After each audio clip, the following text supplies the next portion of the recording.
is all that has carried me through. Well, this morning we began talking about prosperity and how sometimes prosperity really is not all that much of a blessing, but that it can be turned into a curse. And so we talked about the need for humility, understanding that all that we have ultimately emanates from God. We talked about how Joseph was named Barnabas because he was said to be a son of encouragement. And he utilized those things that he had for the benefit of others. We talked about the mindset that Paul talks about in Romans, the 8th chapter, and verses 5 through 9. For the mindset on the flesh is corruption, but the mindset on the spirit is life and is peace. And we discussed all of those things. We talked about the tragedy of gaining the whole world and yet forfeiting the soul. And how John had written to Gaius and had indicated to Gaius that he wanted his soul to prosper, even as his health and other things in life prosper. Well, that's what we were talking about earlier on. Then we began to progress. We talked about how prosperity can separate man and from God, and how difficult that is when we begin to look at it in that context. The answer to all of the issues in life is not money, as Solomon discussed. But yes, sometimes our prosperity can separate us from God because we begin to trust on ourselves, lean on ourselves, and not turn back to God and not realize that everything that we have emanates from him. We closed out with talking about King Uzzah in 2 Chronicles, the 26th chapter, and began dealing with that. And we talked a little bit about Abraham and his approach to prosperity, not allowing it to come between he and the God of heaven. Well, what else? What else can prosperity do to us? Prosperity can indeed separate man from man. Go back into the book of Ecclesiastes. And in Ecclesiastes, we're going to go into the 5th chapter, and we're going to go down to verse 13. Ecclesiastes 5:13. And Solomon, as he's simply referring to himself throughout Ecclesiastes as being the preacher. And so here's what he writes. In verse 13, there is a grievous evil which I've seen under the sun, riches being hoarded by their owner to his hurt. Riches being hoarded. Closing off himself to others. Taking the prosperity that would aid others and not doing anything with it. I have long sat back and marveled at people who are, metaphorically speaking, collectors. And they just collect to collect.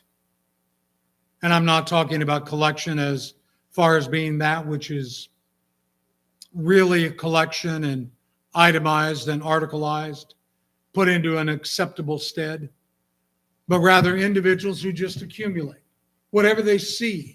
They begin to hoard, and that word there is operative. And we know that hoarding doesn't do anything for anyone.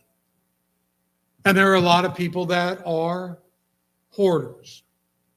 But if you look at 1 John, the 3rd chapter, it begins talking about what we have that is of benefit maybe to someone else.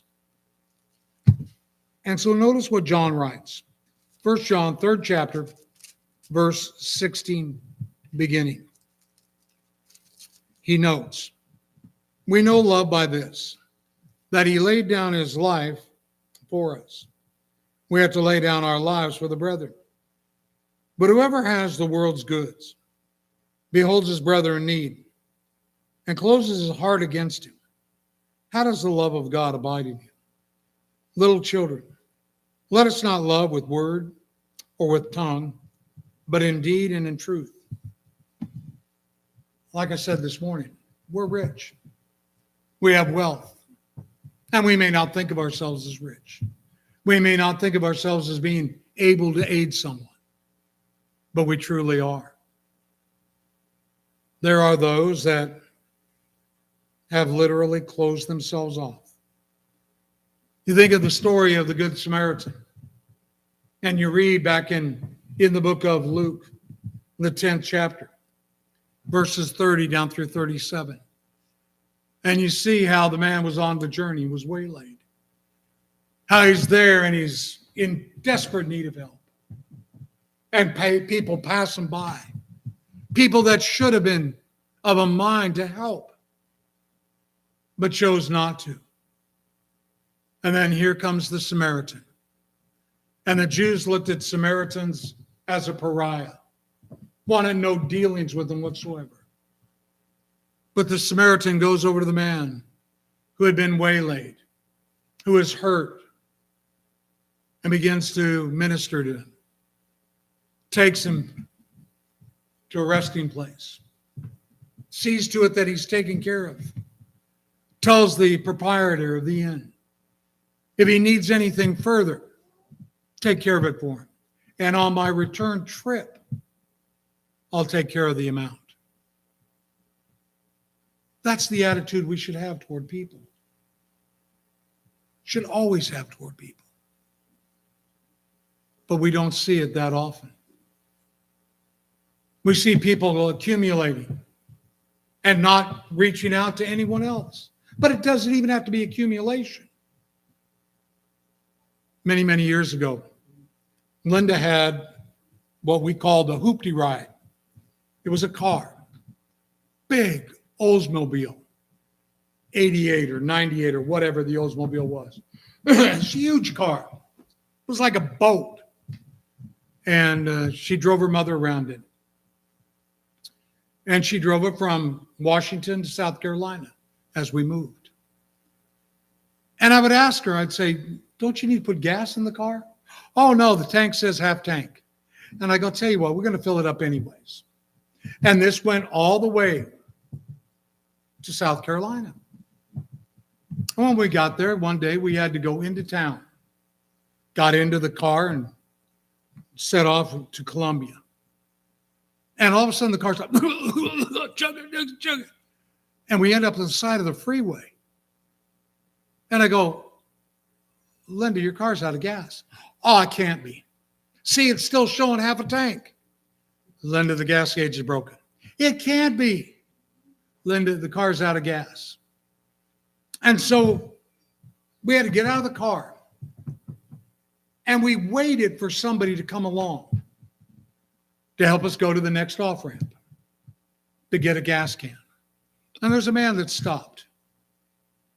Didn't take him very long. He picked us up, picked me up. Linda stayed with the car.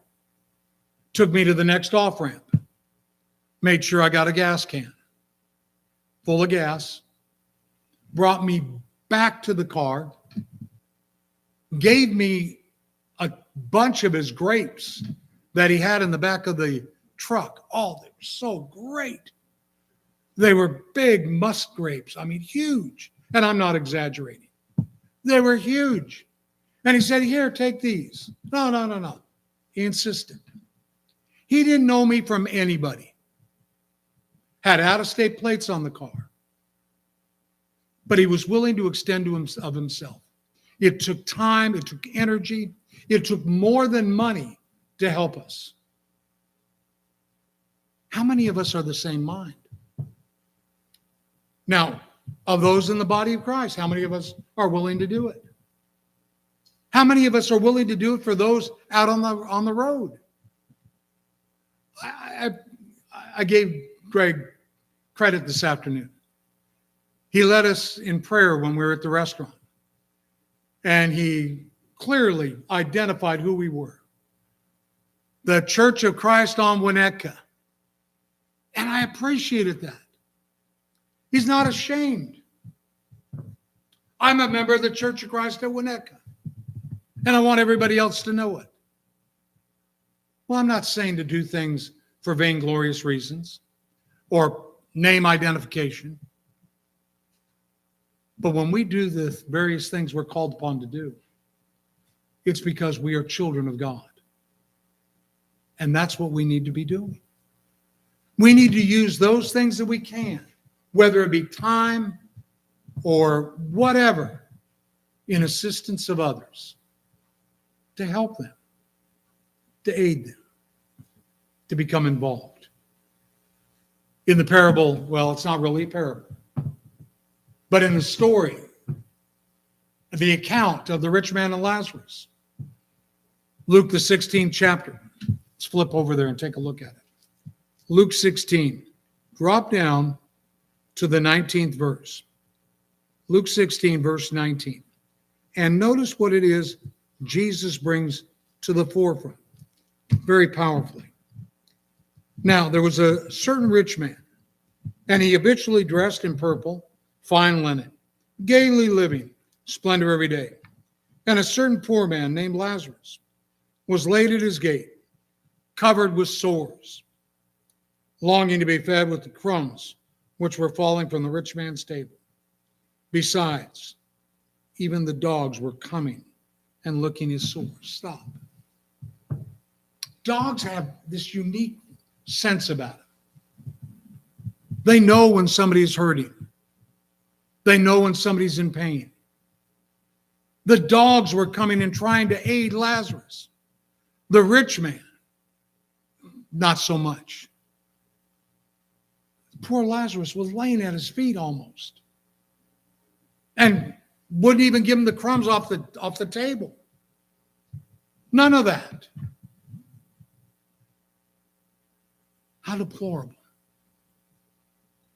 Now, see, what happens as the story goes on, and the reason I clarify that, there's a differentiation between a parable and a story. When Jesus tells a story, it is a depiction of what is reality. In a parable, he's using an analogy of what is truth. But here, individuals are identified. It is not an analogy. It is a reality.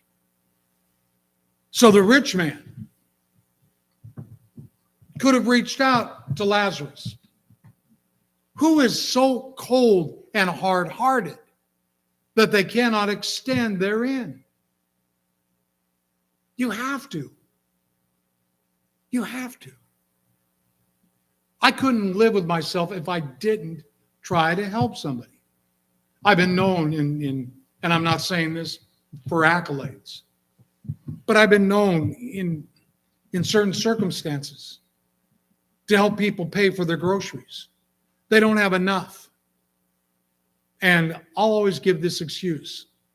Well, we've got to put this back or that back. And I go, let me just pay for those things. Oh, why would you do that? Well, I don't want to stand in line any longer.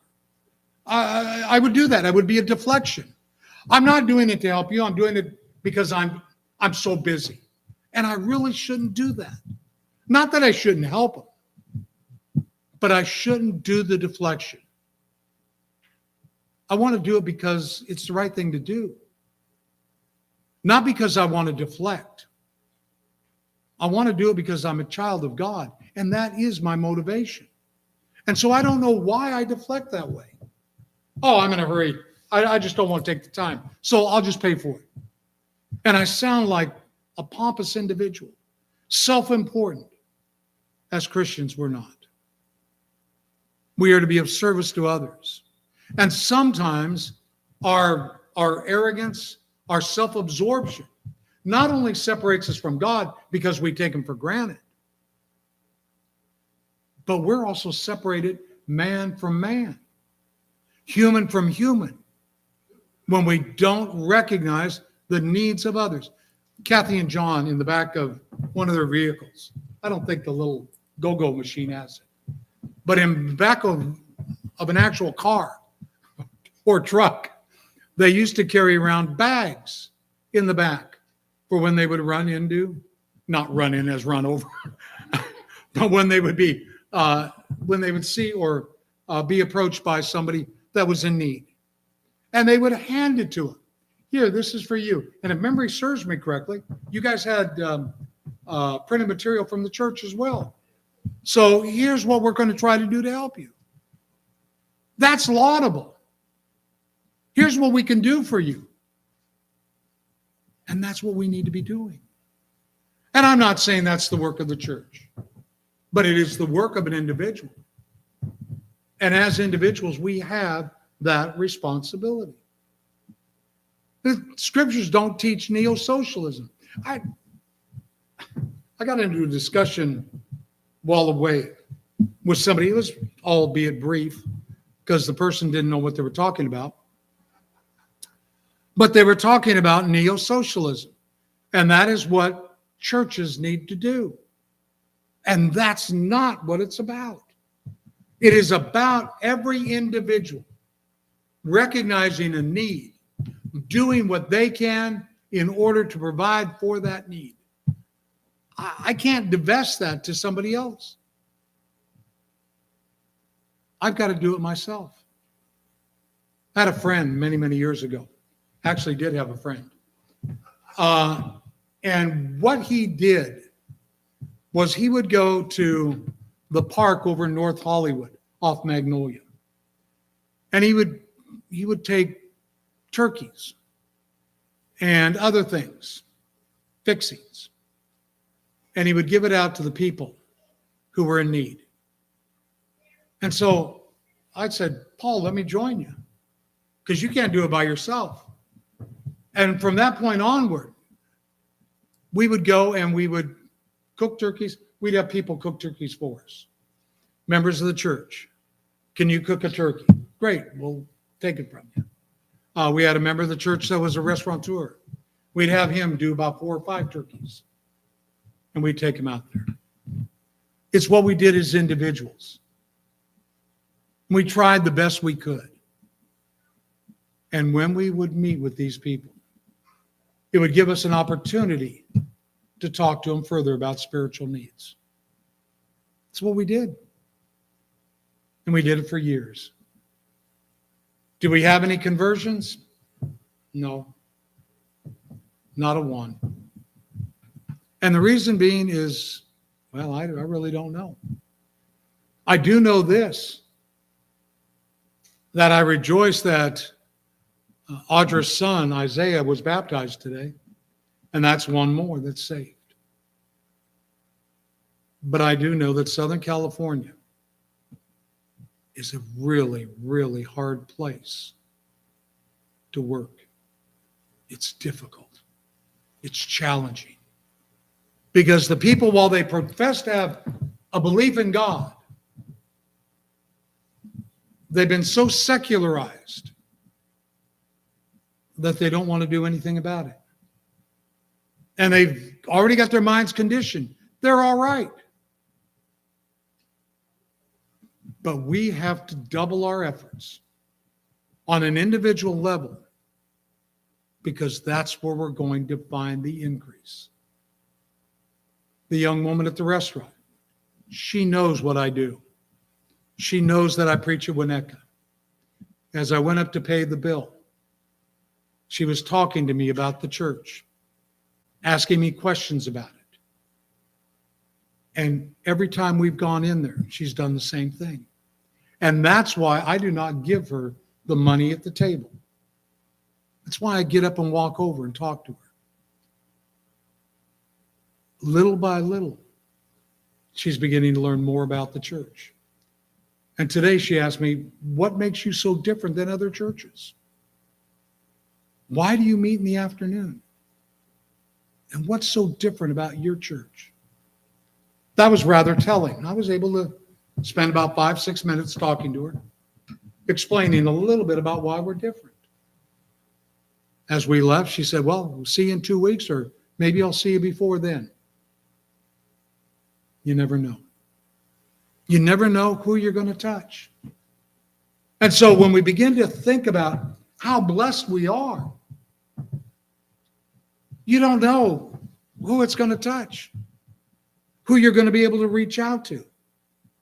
And yes, It's difficult. It takes us out of our comfort zone. But if we turn a cold shoulder to them, we're separating ourselves. But now on the flip side, let's put our mind back on, like on Job, and realize that Job had a lot of issues, a lot of struggles. And it could have been so easy for him to curse God and die. But he didn't. And when times of trouble arise, a lot of people want to just throw it all up in the air. See, Lazarus had a lot of problems, as noted in Luke 16.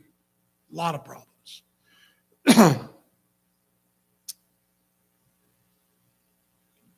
But he needed someone who would be there for him. Maybe not to provide financial need, but provide emotional support. Sometimes that's more important than financial. Do you remember September 11, 2001? Brittany says, no, you don't. Well, unfortunately, I remember it. I was just getting ready to go do a gospel meeting up where Tanner's family attends. Well, in the city where Tanner was born and where his family lives, but at another congregation. And I was getting ready to go up and do that. It would start on Wednesday. That happened on Tuesday. The neighbor came over and told us, you need to watch TV.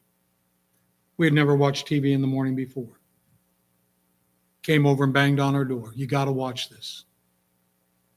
And we watched it. Horrific. So I went up and started the meeting on Wednesday night. Not many people were out. They were terrified. Went to Seattle on Saturday. I had a counseling session to do there. And when I went by the Space Needle. And you couldn't drive for all the flowers, for all the people hugging one another from different backgrounds, different ethnicities, hugging people, singing patriotic songs. It was beautiful. The smell of the flowers was overpowering, but in a good way. The Sunday that I returned back to the town where I was preaching, the building was full. Our attendance was running 60, 70 most times. But that Sunday, after I finished the meeting, Sunday following, was over 100. First time it'd been over 100 ever. But people needed people. They needed somebody to talk to, somebody to communicate, somebody there. That's what we need to be. We need to allow that to be the beacon of what we're all about. We prosper with time. We prosper with energy. We prosper with shared experiences. I mean, stop and think about different things you've gone through. One of the reasons I am so open and telling you what I've been through is I want people to know the relatability. Been there, done that. Don't want to go back. I understand, and I'm willing to help. Look over in the book of Hebrews, the 3rd chapter, because this again comes back to prosperity with the idea of time, energy, and so forth. But in the 3rd chapter, look at verse 13. The writer says, "But encourage one another day after day, as long as it is still called today, lest any one of you be hardened by the deceitfulness of sin. For we have become partakers of Christ, if we hold fast the beginning of our assurance, firm until the end. Remember what we were talking about this morning? About taking God for granted? We need to hold fast to that relationship so that we can help others with what they go through. Relatability, understanding. When you think of the word understanding, really visualize it. Visualize it. It means to stand under something in order to provide support. That's the originality of it. So when we look at understanding people, we put ourselves, in a sense, underneath them. I can relate to you. I can understand. And I can try to help.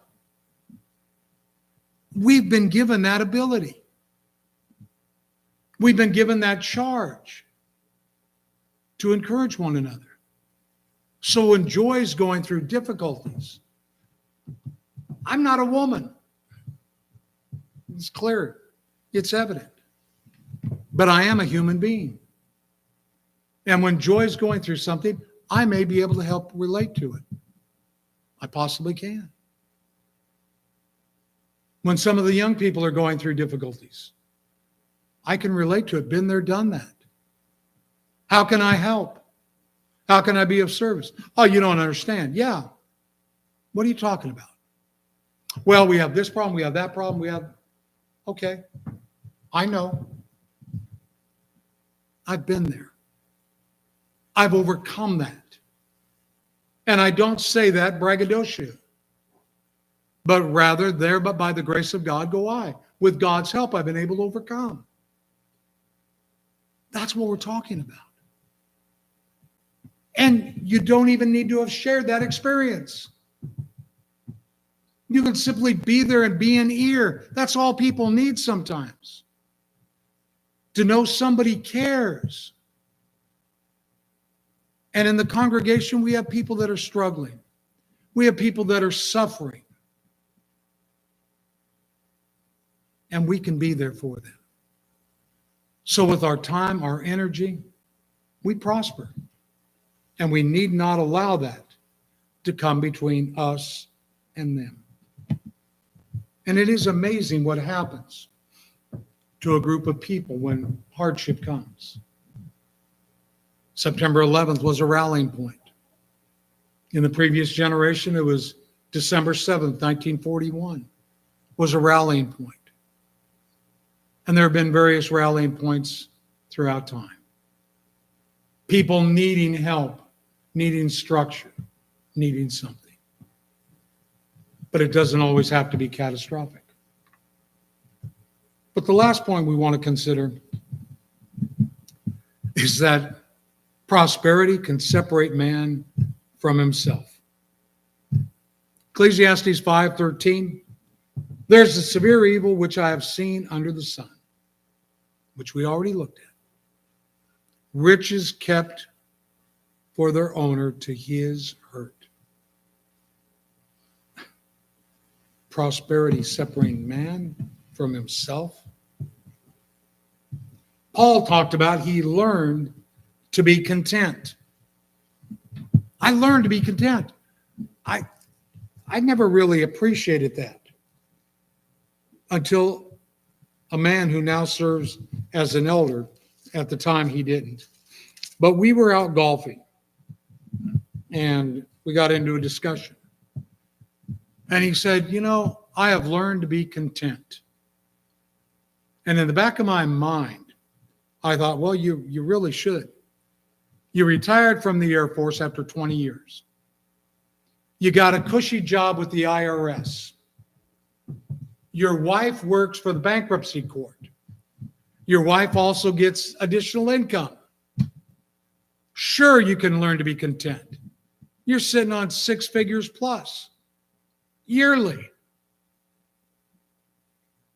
But what he said was true. I've learned contentment. Now, it's wrong for me to judge. Yeah, it would be easy for him to be content. But what he said was true. In whatever situation, we can learn contentment. Look what Paul writes. Philippians, the 4th chapter. Now, bear in mind, when Paul writes this, he's under house arrest, de facto prison, as it were, having to pay the privilege of being sequestered to a house with the Praetorian Guard guarding him. So in verse 11, Paul writes, not that I speak from want, for I have learned to be content in whatever circumstances I am. That's hard. That is really hard. Whatever circumstances I am in, I have learned to be content. Now, go on a little bit further. I know how to get along with humble means, and I know how to live in prosperity. Linda and I have been blessed over the years. Blessed by God, by the people that He has brought into our lives that have helped shape us and form us. Life has not always been easy. And we look back on it and we go, yeah, it's been hard. There have been hard times. When we first started out together, I gave up college. I gave up a job. I jumped in an old Chevy truck that Linda's dad had, and we made our way to Oregon to join friends and family on a commune. And there we were going to live. There we were going to make it. And there we knew how to get along in humble means because we had nothing. Nothing. Lived in a $60 a month house. Had no running water except when Linda ran down to the pond and filled up the jugs and ran back to the house. That was our running water. I have pictures of her in bib overalls doing it. She was our running water. Thought it was great. I got a $2 an hour job driving a prune truck with some other friends. That was going to be our bankroll. Oh, we know how to get along with humble means. Saved up $175. Bought a 1955 Chevy Bel Air 4-door, not even a 2-door, 4-door. Had to put a Bendix spring in it. But when we sold it, we felt like we had won the lottery. Bought it for under $200, sold it for $700. Now we had prosperity. It's funny how we look at things. I'm not complaining. Brethren have been good to me over the years. Been able to work and provide for a family. Not always as a preacher, but able to provide. And so Paul talks about here, there's a secret to it. Watch what he goes on to say. I know how to live in prosperity in any and every circumstance. I have learned the secret of being filled and going hungry, both of having abundance, suffering need. 13, I can do all things through him who strengthens me. He said the end result is when I sat back and I figured this all out, the secret is that godliness is the means of great gain. No matter if we lost everything today. Oh yeah, we're not going to be happy campers. But as long as we have one another, and as long as we have not divorced ourselves from God, we are prosperous. We are rich. Rich beyond compare. And I don't know how it happened, but I went to lunch today with no money. No money. I ended up with $22. And could somebody please tell me where I got it from? And I know I didn't pick up the tips off the table. But as long as I have people in my life that'll do that, I've got it down in great fortune. Now I speak in jest. But yeah, the $22, I don't know where it came from. I'm still trying to figure that one out. But we can learn the secret of contentment. And Paul said it is within our grasp because it relies on a relationship with the God of heaven.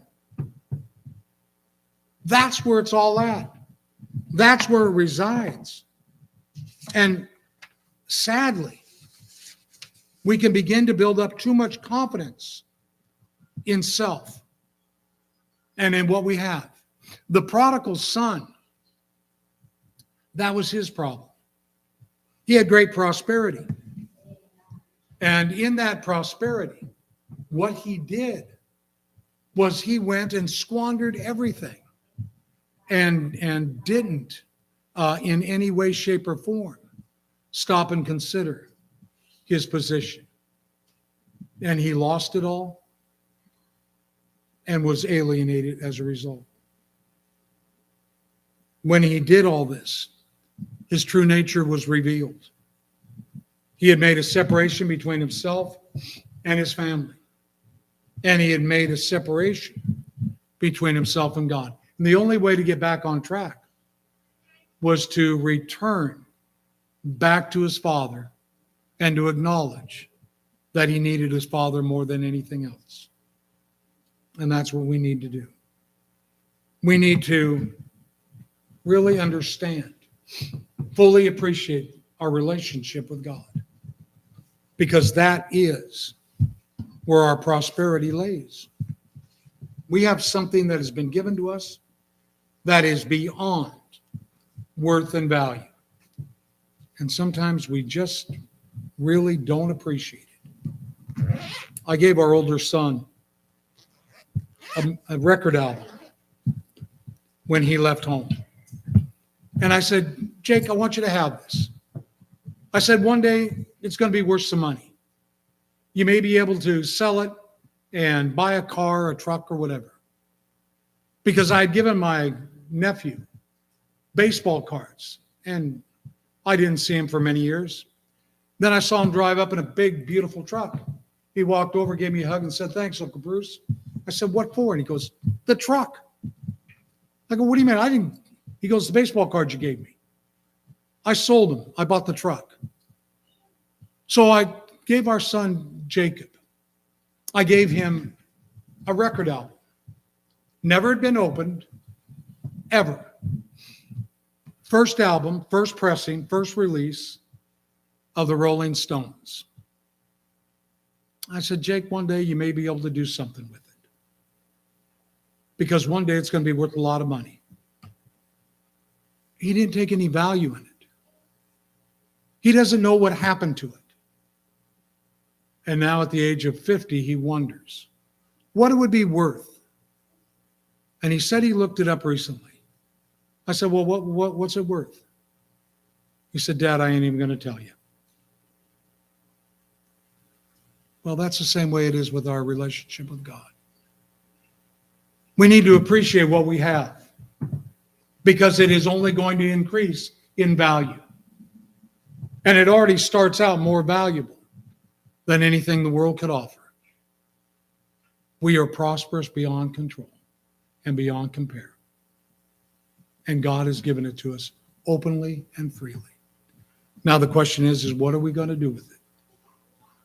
Are we going to allow it to deepen our relationship with God? Allow it to have us deepen our relationship with self and allow us to reach out to others. Jesus, I thank you, gratefully thank you. Thank you for all that you've done. I will thank you for all